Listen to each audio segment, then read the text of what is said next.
Сәлем достар, бүгін сіздерге дәмді таңғы астардың бірі сырниктің рецептімен бөлісетін боламын. Қажетті ингредиенттермен таныс болайық. Бізге керегі творог, менде пачкадағы творог, манная крупа және бір жұмыртқа. Менің творогымда қант бар, яғни ванильный творог менде, сондықтан қант қосқан жоқпын. Егер де творогтарыңызда қант болмаса, онда видеоның төменгі жағында ингредиенттер тізімінде қанттың мөлшерін жазып кететін боламын. Барлығын қасықпен жақсылап бір араластырып аламыз және қолымызбен дөңгелектеп, яғни сырниктің формасын жасайтын боламыз. Аз ғана ұнды себе отырып, осылай пышақтың көмегімен әдемі шайба тәріздес сырникке дайындаймыз.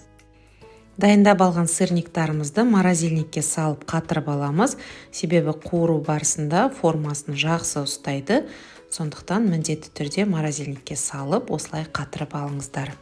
Морозильниктен шыққан сырниктерімізді аз ғана май құйылған табаға қуырып аламыз, екі бетінен жартылай отта қуырамыз қыздар, күйіп кетпес үшін. Және осылай пергамент төсеп, духовкаға 10 минутқа тағы да пісіріп аламыз. Пешіміздің градусы 180 градус қыздар, яғни 180 градуста шамамен 10-15 минут қуырылған сырниктарымызды тағы да пісіріп аламыз. Қалауларыңыз бойынша ұсынсаңыздар болады сырниктарды, яғни қаймақпен, сгущенное молокомен немесе жеміс-жидектермен өте дәмді болып шығады қыздар. Жасап көріңіздер, міндетті түрде астарыңыз дәмді болсын.